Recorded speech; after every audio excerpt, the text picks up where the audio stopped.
മക്കളെ, എല്ലാവർക്കും സൈലന്റ് ലേണിംഗിലേക്ക് സ്വാഗതം. അപ്പൊ നമ്മള് എന്തൊക്കെയാണ് മലയാളത്തിൽ പഠിക്കേണ്ടതെന്നൊക്കെയുള്ള കാര്യങ്ങള് കഴിഞ്ഞ വീഡിയോയിൽ ടീച്ചർ വളരെ വിശദമായിട്ട് മക്കൾക്ക് പറഞ്ഞു തന്നതാണ്. അപ്പൊ ഇന്ന് നമ്മള് ആദ്യത്തെ പാഠഭാഗം അല്ലെ, ഇപ്പൊ നിങ്ങൾക്ക് സ്കൂളിലൊക്കെ ഓൾറെഡി പാഠഭാഗമൊക്കെ എടുത്തിട്ടുണ്ടാവും. പ്ലാവിലെ കഞ്ഞിയൊക്കെ നിങ്ങളോട് പറഞ്ഞു തന്നിട്ടുണ്ടാവും എന്താ എങ്ങനെയാന്നൊക്കെ ഉള്ളത്. പക്ഷെ പ്ലാവിലെ കഞ്ഞി എന്ന് പറയുന്ന പാഠഭാഗം പഠിക്കുന്നതിന് മുമ്പ് അതെന്താണ്, എങ്ങനെയാണ്, അല്ലെ എന്തുകൊണ്ട് നമ്മൾ അത് പഠിക്കുന്നു, ഇങ്ങനെ കുറെ കാര്യങ്ങളുണ്ട്. അപ്പൊ ഇതൊന്നും പഠിക്കാതെ എന്ത് ചെയ്യാൻ പറ്റില്ല. നമുക്ക് പെട്ടെന്ന് പാഠഭാഗം അങ്ങ് എടുത്തു തുടങ്ങി കഴിഞ്ഞാൽ നമുക്ക് കുറെ കൺഫ്യൂഷൻസ് ഒക്കെ ഉണ്ടാവും. അപ്പൊ നിങ്ങളുടെ അത്തരത്തിലുള്ള കൺഫ്യൂഷൻസ് ഒക്കെ മാറ്റി തരാൻ വേണ്ടിയിട്ടാണ് ടീച്ചർ ഇന്ന് ഈ വീഡിയോ ആയിട്ട് വന്നിരിക്കുന്നത്. അപ്പൊ മാക്സിമം എന്ത് ചെയ്യണം, ഫ്രണ്ട്സിനൊക്കെ ഷെയർ ചെയ്ത് കൊടുക്കണം അല്ലെ. എല്ലാരും പഠിക്കട്ടെടാ, എല്ലാവർക്കും നല്ല മാർക്കൊക്കെ കിട്ടട്ടെ. അപ്പൊ മക്കള് ഫ്രണ്ട്സിനൊക്കെ എന്ത് ചെയ്യണം, ഈ ഇൻഫർമേഷൻസ് ഒക്കെ നിങ്ങൾ ഷെയർ ചെയ്ത് കൊടുക്കണം. അപ്പൊ നമുക്ക് നോക്കാം അല്ലെ, പ്ലാവിലെ കഞ്ഞി എന്ന് പറയുന്ന പാഠഭാഗം എന്താണ്, എന്തൊക്കെയാണ് പഠിക്കേണ്ടത് അല്ലെ, അങ്ങനെയുള്ള കുറച്ച് കാര്യങ്ങളാണ് ടീച്ചർ പറയാൻ പോകുന്നത് കേട്ടോ. അപ്പൊ രണ്ടിടങ്ങഴി എന്ന് പറയുന്ന ഒരു നോവലിലുള്ള ഭാഗമാണെന്ത്, നമ്മുടെ പ്ലാവിലെ കഞ്ഞി. അപ്പൊ എന്താണ് പ്ലാവിലെ കഞ്ഞി എന്ന് ചോദിച്ചു കഴിഞ്ഞാൽ ആദ്യം നമ്മൾ എഴുതേണ്ട ഒരു കാര്യം എന്താണ്, നോവൽ അല്ലെ. ഇപ്പൊ മലയാളത്തിൽ ഒരുപാട് കാര്യങ്ങൾ നമുക്ക് പഠിക്കാനുണ്ട്. കഥകളുണ്ട്, കവിതകളുണ്ട്, ലേഖനമുണ്ട്, ഓർമ്മക്കുറിപ്പ്, ജീവചരിത്രം അല്ലെ.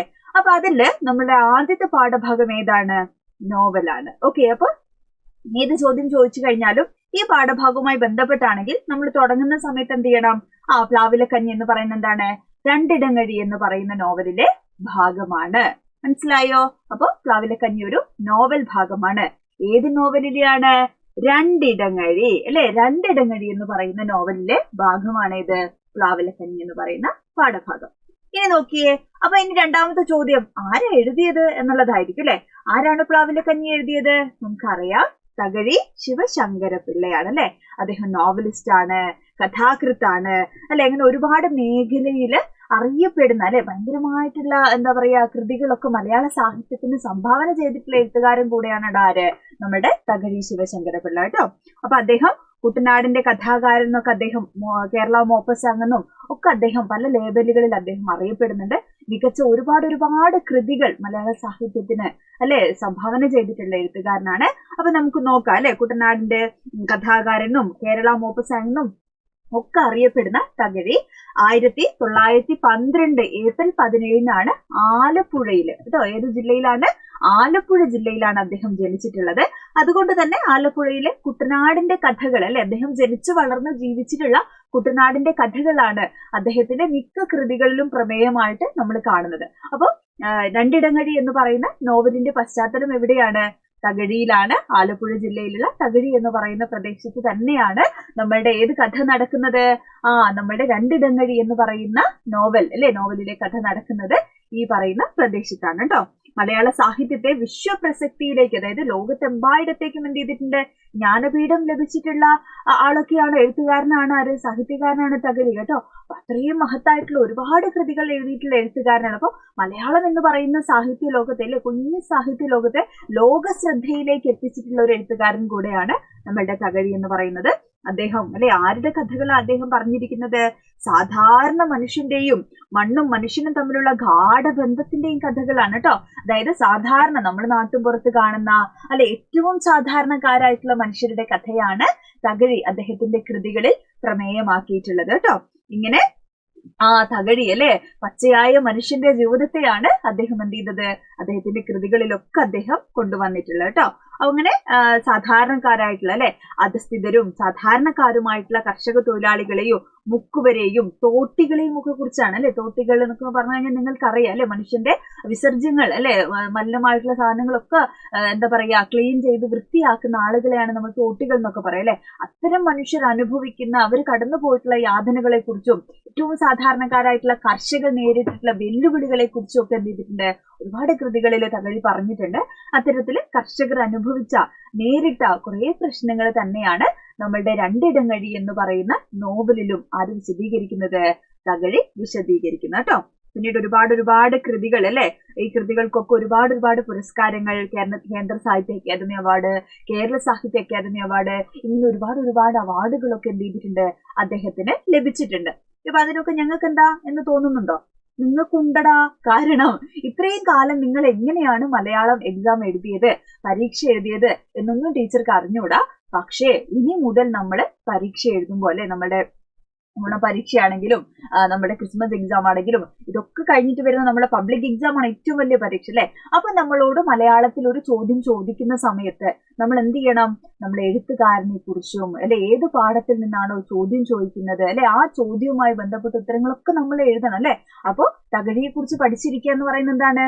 വളരെ പ്രധാനപ്പെട്ട ഒരു കാര്യമാണ്. അപ്പൊ ഓൾറെഡി മക്കൾക്ക് അറിയാം അല്ലെ, ഇത്രയും കാലത്തിനുള്ളിൽ നിങ്ങൾ തകഴിയെ കുറിച്ചൊക്കെ ഓൾറെഡി പഠിച്ചിട്ടുണ്ട്. എന്നാലും ടീച്ചർ ഒന്ന് ഓർമ്മിപ്പിച്ചു എന്ന് മാത്രമേ ഉള്ളൂ. ഇനി അദ്ദേഹത്തിന്റെ പ്രധാനപ്പെട്ട കൃതികൾ ഏതൊക്കെയാണെന്ന് നോക്കിയാൽ നിങ്ങള് ചെമ്മീൻ, രണ്ടിടങ്ങഴി, കയറ്, ഏണിപ്പടികൾ, ഘോഷയാത്ര, അടിയൊഴുക്കുകൾ, അനുഭവങ്ങൾ പാളിച്ചകൾ, തെരഞ്ഞെടുത്ത കഥകൾ, എന്റെ ഭക്തി ജീവിതം, ഇങ്ങനെ അനവധി കഥകൾ ആരെഴുതിയിട്ടുണ്ട്, കൃതികൾ ആരെഴുതിയിട്ടുണ്ട്? തകഴി എഴുതിയിട്ടുണ്ട്. ഇതിൽ ചെമ്മീനൊക്കെ അല്ലെ, കറുത്തമ്മയും പരീക്കുട്ടിന്റെ ഒരു സിനിമ നിങ്ങൾ കണ്ടിട്ടുണ്ടോ? നിങ്ങൾക്ക് നിങ്ങളുടെ ഇഷ്ടപ്പെട്ട ലിസ്റ്റിൽ വരുമെന്ന് ടീച്ചർക്ക് അറിഞ്ഞൂടാ അല്ലെ. എന്റെ കൊച്ചു മുതലാളി എന്നൊക്കെ പറഞ്ഞ ശീലൊക്കെ അറിയുന്ന സിനിമയൊക്കെ നിങ്ങൾ കണ്ടിട്ടില്ലേ? അപ്പൊ അങ്ങനെയുള്ള ഒരുപാട് സിനിമകളൊക്കെ തകഴിയുടെ കഥകളും നോവലുകളൊക്കെ എന്തായിട്ടുണ്ട്? തിരക്കഥകളായി സിനിമകളായിട്ടൊക്കെ മാറിയിട്ടുണ്ട്. ഓക്കെ, അപ്പോ നമ്മൾ ഇത്രയും കാര്യമൊക്കെ ഇൻട്രൊഡക്ഷൻ ആയിട്ട് നമ്മൾ പറഞ്ഞു അല്ലെ. അപ്പൊ എന്താണ് പ്ലാവിലക്കഞ്ഞി? നമ്മൾ രണ്ടിടങ്ങഴിയെ കുറിച്ച് പറഞ്ഞു, തകഴിയെ കുറിച്ച് പറഞ്ഞു. തകഴി എഴുതിയിരിക്കുന്നത് കുട്ടനാട്ടിലെ സാധാരണക്കാരായ കർഷകരുടെ ജീവിതത്തെ കുറിച്ചാണ് നമ്മൾ പറഞ്ഞു. അപ്പൊ എന്താ പ്ലാവിലക്കഞ്ഞി അല്ലെ? ഇതുമായിട്ട് നമ്മുടെ പാഠഭാഗത്തിന് എന്താണ് ബന്ധം? എന്താ ഇപ്പൊ പ്ലാവിലക്കഞ്ഞിന്റെ എന്താണ് അത് അങ്ങനെ ഒരു പേര് കൊടുത്തത് എന്തിനാണ് അല്ലെ? കഞ്ഞിയുമായിട്ട് എന്തെങ്കിലും ബന്ധമുണ്ടോ എന്നൊക്കെ നമുക്ക് സംശയം തോന്നാം അല്ലെ. അതൊക്കെ തീർത്തു തരാനാണ് ടീച്ചർ വന്നത് അല്ലെ. അപ്പൊ എന്താണ് പ്ലാവിലക്കഞ്ഞി എന്ന് പറഞ്ഞാൽ? പ്ലാവിലക്കഞ്ഞി എന്ന് പറഞ്ഞു കഴിഞ്ഞാൽ അല്ലെ, രണ്ടിടങ്ങഴി എന്ന് പറയുന്ന നോവലിലെ 17-ാം അധ്യായമാണ്. അപ്പൊ ടീച്ചർ ഇനി പറയാൻ പോകുന്നത് നിങ്ങള് 2025 മാർച്ച് മാസം നമ്മളുടെ ഈ മലയാള സെക്കൻഡ് പരീക്ഷയില് 2025 മാർച്ച് മാസം മലയാള സെക്കൻഡ് എക്സാം കഴിയുന്നോടും വരെ നമ്മൾ ഉപയോഗിക്കേണ്ട നമ്മളുടെ കുറച്ച് കീ പോയിന്റുകളാണ്. പ്ലാവിലക്കഞ്ഞി എന്ന് പറയുന്ന പാഠഭാഗവുമായി ബന്ധപ്പെട്ട് എന്ത് ചോദിച്ചു കഴിഞ്ഞാൽ നിങ്ങൾക്ക് എഴുതാൻ പറ്റുന്ന ഏറ്റവും പ്രധാനപ്പെട്ട കുറച്ച് കീ പോയിന്റുകളാണ്, ഏറ്റവും ഇമ്പോർട്ടന്റ് ആയിട്ടുള്ള കുറച്ചുള്ള പോയിന്റുകളാണ്. അപ്പൊ ഓർത്ത് വെച്ചോളൂ. എന്താണ്? രണ്ടിടങ്ങഴി എന്ന് പറയുന്ന നോവലിലെ 17-ാം അധ്യായമാണ്. എന്താണ്? 17-ാം അധ്യായമാണ് പ്ലാവിലക്കഞ്ഞി എന്ന പാഠഭാഗം. മറന്നു പോവരുത്. രണ്ടിടങ്ങഴി എന്ന നോവലിലെ 17-ാം അധ്യായം അല്ലെ. നോവലിൽ ഒരുപാട് കാര്യങ്ങളുണ്ട്, ഒരുപാട് അധ്യായങ്ങളുണ്ട് കേട്ടോ. 3 ഭാഗങ്ങളിലായി 26 അധ്യായങ്ങളുള്ള നോവലാണ് രണ്ടിടങ്ങഴി. ചില്ലറ നോവലൊന്നും അല്ല. എത്രയാണ്? 3 ഭാഗം കേട്ടോ. 3 ഭാഗങ്ങളുണ്ട്. ആ 3 ഭാഗങ്ങളിലായിട്ട് 26ഓളം അധ്യായങ്ങളായി നീണ്ടു പരന്ന് കിടക്കുകയാണ് രണ്ടിടങ്ങഴി എന്ന് പറയുന്ന നോവല്. ഓക്കെ, അപ്പോ അതിനകത്തുള്ള 17-ാമത്തെ അധ്യായമാണ് ഏത്? നമ്മളുടെ പ്ലാവിലക്കഞ്ഞി എന്ന് പറയുന്ന നമ്മളുടെ പാഠഭാഗം. ഓക്കെ, അപ്പൊ നിങ്ങൾ ആലോചിച്ച് നോക്കൂ. 17 നമുക്ക് പഠിക്കാനുള്ള പാഠഭാഗം എന്ന് പറയുന്നത് 17 അല്ലെ. അതുവരെ 16 അധ്യായങ്ങൾ കഴിഞ്ഞു പോയിട്ടുണ്ട്. 17 ശേഷം 18 മുതൽ 26 വരെ അധ്യായങ്ങൾ ബാക്കി കിടക്കുന്നുണ്ട്. അപ്പൊ ഇതിന്റെ ഒത്ത നടുക്കാ നമുക്ക് പഠിക്കാനുള്ളത് അല്ലെ. അപ്പൊ നിങ്ങൾ അത് തൊട്ടാ വായിച്ചു തുടങ്ങുക അല്ലെ. സ്കൂളിൽ അത് തൊട്ടാണ് നിങ്ങൾ പഠിച്ചു തുടങ്ങിയിട്ടുണ്ടാവുക. അപ്പൊ എന്താ, ആരാ ഇത്, ഏത് കഥ അല്ലെ, ഇത് എന്തൊക്കെയാ പറയുന്നത്, ഇത് എവിടെ നടക്കുന്ന കഥയാണ്, ഇങ്ങനെ കുറെ കൺഫ്യൂഷൻസ് ഒക്കെ നിങ്ങൾക്ക് ഉണ്ടാകും അല്ലെ. കൺഫ്യൂഷൻ തീർക്കണം അല്ലെ, അതിന് വേണ്ടിയിട്ടാണ് ടീച്ചർ വന്നത് കേട്ടോ. അപ്പൊ ഇനി അങ്ങനെ കൺഫ്യൂഷൻസ് ഒന്നും ഈ വീഡിയോയ്ക്ക് ശേഷം നിങ്ങൾക്ക് ഉണ്ടാവാൻ പാടില്ല. അപ്പൊ എന്താ പറയുന്നത്? രണ്ടിടങ്ങഴിയുടെ 17-ാം അധ്യായമാണ് നമുക്ക് പഠിക്കാനുള്ള പ്ലാവിലക്കഞ്ഞി എന്ന് പറയുന്ന പാഠഭാഗം. അപ്പൊ 3 ഭാഗങ്ങളിലായിട്ട് 26 അധ്യായങ്ങളുള്ള നോവലാണ് ഇത് നമ്മളുടെ രണ്ടിടങ്ങഴി. രണ്ടിടങ്ങഴി എന്ന് പറയുന്നത് എന്താണ്? രണ്ടിടങ്ങഴി നെല്ല് കൂലി കിട്ടേണ്ട സ്ഥാനത്ത് വിശപ്പകറ്റാൻ ഒരു കുമ്പിൾ കഞ്ഞിയെങ്കിലും കിട്ടാത്തവരുടെ ദുരിതത്തെ കുറിച്ചാണ് അല്ലെ. പ്ലാവിലക്കഞ്ഞി എന്നാണ് പാഠത്തിന്റെ പേരല്ലേ, ടീച്ചർ പറഞ്ഞു അല്ലെ. അപ്പൊ രണ്ടിടങ്ങഴി നെല്ല് പോയിട്ട് അത് കൂലിയായിട്ട് കിട്ടേണ്ട അർഹതപ്പെടുന്ന കർഷകർക്ക് എന്ത് ചെയ്യാണ്? ഒരു കുമ്പിളിൽ കഞ്ഞി പോലും കിട്ടാത്ത അല്ലെ, ഒരു നേരത്തെ ഭക്ഷണം പോലും ലഭിക്കാത്ത കർഷകരുടെ ദുരിതത്തെയാണ് എന്ത് ചെയ്യുന്നത് നമ്മളുടെ നോവലിൽ പറയുന്നത്. ഓക്കെ, കുട്ടനാട്ടിലെ കർഷകർ അനുഭവിക്കുന്ന ജീവിത യാതനകളാണ് നോവലിന്റെ വിഷയം. ഓക്കെ, ഇനി മനസ്സിലാക്കേണ്ട കാര്യം എന്താണ്?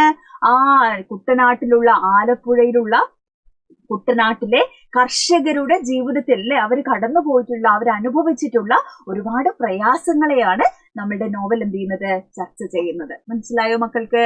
ഇനി കുട്ടനാട്ടിൽ താമസിക്കുന്ന സാധാരണക്കാരന്റെ ഭാഷയിലാണ് എന്ത് ചെയ്തിരിക്കുന്നത്? നോവൽ രചിച്ചത് കേട്ടോ.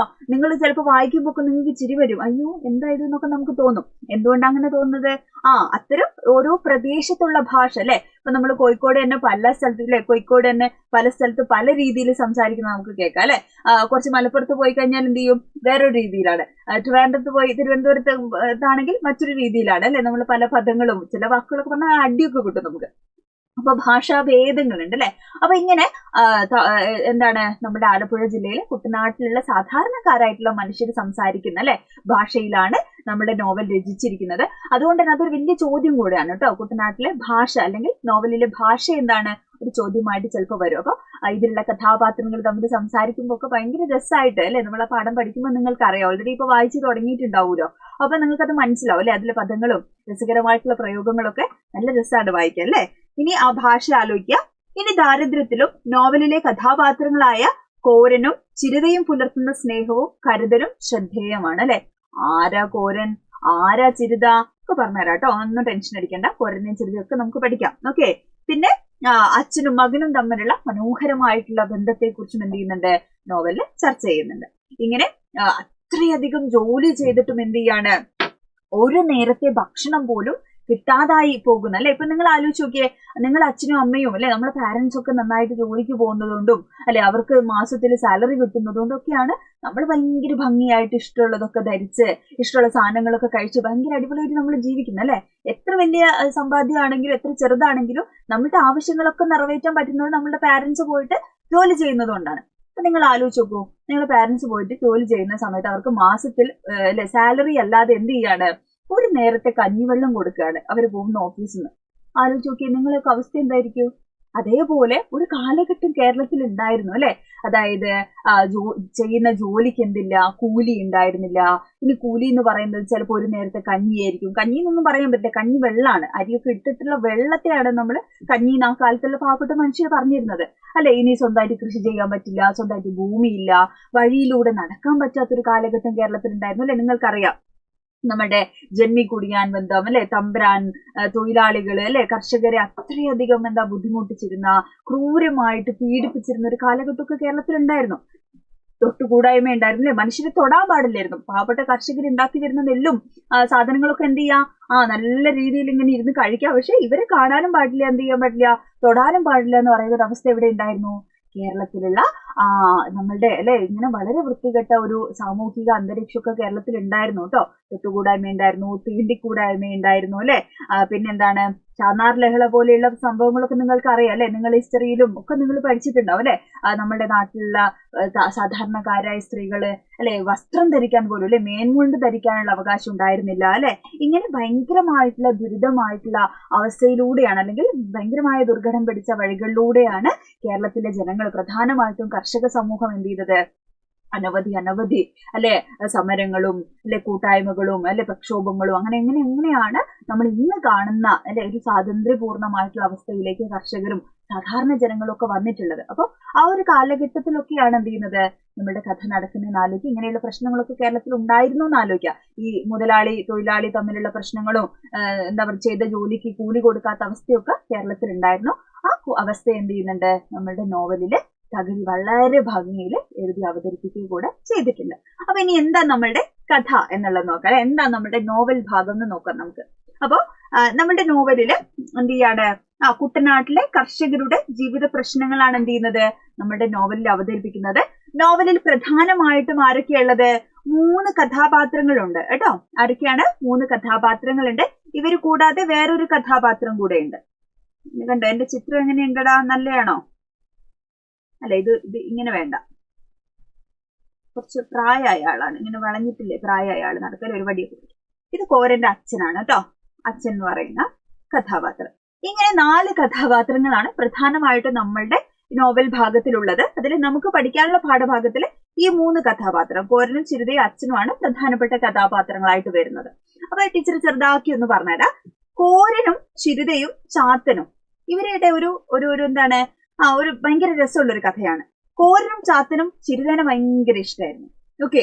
അപ്പൊ പണ്ട് കാലത്തൊക്കെ ഈ പെൺപണം കൊടുത്താലേ സ്ത്രീകളെ വിവാഹം കഴിക്കാൻ പറ്റുള്ളൂ. ഇന്ന് സ്ത്രീധനല്ലേ, അതായത് സ്ത്രീകൾ ഇത്ര പവനും ഇത്ര വലിയ കാറൊക്കെ കൊണ്ടുപോയാൽ എന്ത് ചെയ്യുള്ളൂ, ചെക്കന്റെ വീട്ടില് ഗേറ്റ് തുറക്കുള്ളൂ എന്നുള്ള അവസ്ഥയാണ് ഇന്ന്. എന്നാൽ പണ്ട് എങ്ങനെയാണ്, സ്ത്രീകളെ കല്യാണം കഴിക്കണമെങ്കിൽ ഇങ്ങോട്ട് പൈസ കൊടുക്കണം. എന്ത് രസമുള്ള അവസ്ഥയാണ്. അപ്പോ പെൺപണമായിട്ട് അല്ലെ ചിരുതേനെ കല്യാണം കഴിച്ചിട്ടുണ്ടെങ്കിൽ ഇത്ര പൈസ തരണം അല്ലെ, വലിയൊരു പണം എന്ത് ചെയ്യാണ് തരണം എന്ന് ആര് പറയാണ്? ചിരുതേന്റെ അച്ഛൻ പറയാണ് അല്ലെ. ചിരുതേന്റെ അച്ഛൻ ബുദ്ധിമാനാണ് അല്ലെ. മൂപ്പർക്ക് അറിയാം അല്ലെ എത്ര പണം കൊടുത്തിട്ട് എന്ത് ചെയ്യും, ഇവരിൽ രണ്ടിൽ ആരെങ്കിലും ഒരാൾ ചിരുതേനെ കിട്ടുന്നു മൂപ്പർക്ക് നേരത്തെ മനസ്സിലായോണ്ട് എന്ത് ചെയ്യാണ്, മൂപ്പരൊരു ഗെയിം കളിക്കുകയാണ് കേട്ടോ.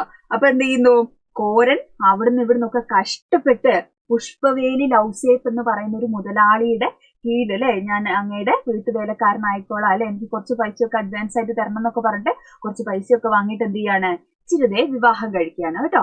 അങ്ങനെ ചിരുതേനെ വിവാഹം കഴിക്കുന്നു. അങ്ങനെ വിവാഹം കഴിച്ചപ്പോൾ ഈ അച്ഛനുമായിട്ട് എന്ത് ചെയ്യാണ്, ചെറിയൊരു കശപിശൊക്കെ ഉണ്ടാകുകയാണ്. അങ്ങനെ തകഴി എന്ന് പറയുന്ന ഗ്രാമത്തിൽ നിന്ന് എന്ത് ചെയ്യാണ്, കോരനും ചിരുതയും വീട് മാറി അല്ലെ മറ്റൊരു സ്ഥലത്ത് എന്ത് ചെയ്യാണ്, താമസിക്കുകയാണ്. അങ്ങനെ ഇവര് തമ്മിൽ താമസിക്കുന്നു അല്ലെ. അങ്ങനെ എന്ത് ചെയ്യാണ് അവര് അല്ലെ ഒരു സുഹൃത്തിന്റെ വീടിനോട് ചേർന്ന്, അതൊക്കെ നിങ്ങൾ പാഠത്തിൽ പഠിച്ചിട്ടുണ്ടാവും അല്ലെ, വീടിനോട് ചേർന്ന് അല്ലെ ഒരു ഭാഗമൊക്കെ മറച്ചു കെട്ടിയിട്ടാണ് ആര് താമസിക്കുന്നത്, കോരനും ചിരുതയും താമസിക്കുന്നത്. അങ്ങനെ രാവിലെ കോരൻ ജോലിക്ക് പോവുകയും ജോലിക്ക് പോകുമ്പോ എന്ത് ചെയ്യാണ്, അവിടുന്ന് ഒരു നേരത്തെ കഞ്ഞിവെള്ളം മാത്രമാണ് ആർക്ക് കിട്ടുന്നത്, കോരന് കിട്ടുന്നത് അല്ലെ. അപ്പൊ അതും കൊണ്ട് വന്നു കഴിഞ്ഞാൽ ചിരുതയ്ക്ക് വല്ലതും കഴിക്കാൻ പറ്റുമോ? ഇല്ല. പിന്നെ 3/4 രൂപയാണ് കൊടുക്കുന്നത്. 3/4 രൂപയ്ക്ക് അന്ന് എവിടെയും എന്ത് കിട്ടില്ലായിരുന്നു, നെല്ല് കിട്ടില്ലായിരുന്നു അല്ലെ. നെല്ലിന് ഭയങ്കര വിലയായിരുന്നു. അപ്പൊ അങ്ങനെ ദാരിദ്ര്യത്തിന്റെ പടുകുഴിയിലേക്ക് വീണു പോകുന്ന ചിരുതയുടെ അല്ലെങ്കിൽ കോരന്റെ ജീവിതമാണ് നമ്മളുടെ നോവലിന്റെ ഭാഗം എന്ന് പറയുന്നത്. പക്ഷേ ആ ദുരിതമായിട്ടുള്ള അവസ്ഥയിൽ അല്ലെ ഈ കോരനെ കെട്ടിയതോടുകൂടെ എന്റെ ജീവിതം തൊലഞ്ഞു പോയേ എന്ന് പറയാതെ അല്ലെ, ഏത് ദാരിദ്ര്യപൂർണമായിട്ടുള്ള ജീവിതത്തിലും എത്ര വിഷമമുള്ള സാഹചര്യത്തിലും എന്താണ് കോരേട്ടനെ ചേർത്ത് പിടിച്ച് സ്നേഹത്തോടു കൂടെ അല്ലെ അവരുടെ സ്നേഹം പങ്കുവെക്കുന്ന അല്ലെ വളരെ മനോഹരമായ ബ്യൂട്ടിഫുൾ ആയിട്ടുള്ള ഒരു എന്താണ് ബന്ധത്തെയാണ് എന്തിലൂടെ കാണുന്നത്, കോരനിലൂടെയും ചിരുതയിലൂടെയും നമ്മൾ പാഠഭാഗത്ത് കാണുന്നത് കേട്ടോ. അതേപോലെ തന്നെ ഇവിടെ അച്ഛൻ എന്ന് പറയുന്ന കഥാപാത്രമുണ്ട്. ഇവിടെ നോക്കിയ ടീച്ചർ എഴുതിയത് ജീവിതത്തിലെ ഇല്ലായ്മകൾ എന്ത് ചെയ്യാണ്, സ്നേഹം കൊണ്ട് അതിജീവിക്കുന്ന മുഹൂർത്തങ്ങളാണ് പ്ലാവിലക്കഞ്ഞി എന്ന് പറയുന്ന ഭാഗം കേട്ടോ. ഇങ്ങനെ കോരനും ചിരുതയും വിശപ്പ് അനുഭവിക്കുന്നവരാണ്. ഭയങ്കരമായിട്ടുള്ള ദാരിദ്ര്യമൊക്കെ ജീവിതത്തിലുണ്ട് കേട്ടോ. പക്ഷെ എന്ത് ചെയ്യുന്നു, ഒരു പരസ്പരം അല്ലെ. പക്ഷെ സ്നേഹം ഇട്ട് പുഴുങ്ങി തിന്നാനൊന്നും പറ്റില്ല. പക്ഷെ ഒരാളെ സപ്പോർട്ട് ചെയ്ത് നിൽക്കാം അല്ലെ. നമുക്ക് എപ്പോഴും നമ്മുടെ ജീവിതത്തിൽ അങ്ങനെയുള്ള ഒരാളെ നമുക്ക് ആവശ്യമില്ലേ. നമ്മുടെ അച്ഛനമ്മമാര് അല്ലെ, നമ്മുടെ ഏറ്റവും വേണ്ടപ്പെട്ട ആളുകള് ഒക്കെ നമുക്ക് ഉള്ളത് കൊണ്ടല്ലേ, സപ്പോർട്ട് ചെയ്ത് നമ്മളെ കൂടെ ഉള്ളത് കൊണ്ടാണ് നമ്മളൊക്കെ ഇങ്ങനെ വീഴാതെ നിൽക്കുന്നത് അല്ലെ. അപ്പൊ അതേപോലെ എന്ത് ചെയ്യാണ്, കോരനും ചിരുതയും എന്ത് ചെയ്യുന്നു, പരസ്പരം ഊന്നുവടികളാവാണ് അല്ലെ. വീണു പോവാതെ പരസ്പരം എന്ത് ചെയ്യുന്നു, ഏത് മോശം അവസ്ഥയെയും അല്ലെ മറികടക്കാൻ വേണ്ടിയിട്ട് അവർ രണ്ടുപേരും പരസ്പരം സപ്പോർട്ടായിട്ട് നിൽക്കുകയാണ്. ഇനി ഇവിടെ അച്ഛൻ എന്ന് പറയുന്ന കഥാപാത്രം ഉണ്ട് കേട്ടോ. അച്ഛനും മരുമകളാണെങ്കിലും അച്ഛനും മകനാണെങ്കിലും അല്ലെ, അവരൊക്കെ തമ്മില് അല്ലെ അവരൊക്കെ പരസ്പരം കാണിക്കുന്ന സ്നേഹവും കരുതലും സ്നേഹത്തിന്റെയും ബന്ധങ്ങളുടെ ആഴവും വ്യാപ്തി എന്ത് ചെയ്യാണ്, വെളിപ്പെടുത്തുകയാണ് ഈ പാഠഭാഗത്തിലൂടെ ചെയ്യുന്നത് കേട്ടോ. അപ്പൊ ഇങ്ങനെയുള്ള പാഠങ്ങളൊക്കെ പഠിക്കുമ്പോൾ നമ്മൾ കൂടെ മനസ്സിലാക്കണം അല്ലെ, എന്താണ് സ്നേഹബന്ധം, എങ്ങനെയൊക്കെയാണ് നമ്മൾ ജീവിക്കേണ്ടത് എന്നൊക്കെയുള്ള വലിയ അല്ലെ കാര്യങ്ങളും കൂടെ എന്ത് ചെയ്യുന്നുണ്ട്, ഈ പാഠഭാഗം നമുക്ക് പഠിപ്പിച്ചു തരുന്നുണ്ട്. അപ്പൊ എന്താണ് പ്ലാവിലക്കഞ്ഞി എന്ന് ചോദിച്ചു കഴിഞ്ഞാൽ ഇനി സംശയമൊന്നും ഉണ്ടാവരുത്. രണ്ടിടങ്ങഴി എന്ന് പറയുന്ന നോവലിലെ 17ാം അധ്യായമാണ് പ്ലാവിലക്കഞ്ഞി എന്ന് പറയുന്ന പാഠഭാഗം. എഴുതിയത് ആരാണ്? തകഴിയാണ്. തകഴിയുടെ സാമൂഹിക നോവലാണ് അല്ലെ. സമൂഹത്തിലുള്ള തിന്മകളെ തിരിച്ചറിയുന്ന അല്ലെ അത്രയും ശക്തമായിട്ടുള്ള ഒരു നോവലാണ് ഇത് രണ്ടിടങ്ങഴി എന്ന് പറയുന്ന നോവൽ. അപ്പൊ എല്ലാവർക്കും മനസ്സിലായോ? ഓക്കെ. അപ്പൊ ഇതിലുള്ള പ്രധാനപ്പെട്ട ചോദ്യങ്ങളൊക്കെ ആയിട്ട് ടീച്ചർ വരും. അപ്പൊ ഇത്തരത്തിലുള്ള വീഡിയോകളൊക്കെ നിങ്ങൾക്ക് ആവശ്യമാണെങ്കിൽ എന്ത് ചെയ്യണം, നിങ്ങൾ കമന്റ് ചെയ്യണം അല്ലെ. ഇനി എന്താ വേണ്ടതെന്നൊക്കെ എന്ത് ചെയ്യണം, നിങ്ങൾ വീഡിയോയുടെ താഴെ കമന്റ് ചെയ്യണം. മാക്സിമം ഫ്രണ്ട്സിനൊക്കെ ഷെയർ ചെയ്ത് കൊടുക്കണം. അപ്പൊ ആ വീഡിയോയുടെ താഴെയുള്ള കമന്റുകളൊക്കെ ഞാൻ നോക്കും. എന്നിട്ടാണ് എന്ത് ചെയ്യുക, നിങ്ങളുടെ ആവശ്യാനുസരണമാണ് എന്ത് ചെയ്യുന്നത്, ഇനി അടുത്ത വീഡിയോ ഒക്കെ ടീച്ചർ പോസ്റ്റ് ചെയ്യാം കേട്ടോ. അപ്പൊ നമുക്ക് എന്ത് ചെയ്യാം, അടുത്തൊരു വീഡിയോയിൽ നമുക്ക് വീണ്ടും കാണാം. എല്ലാവരും അടിപൊളിയായിട്ടിരിക്കുക. ബൈ.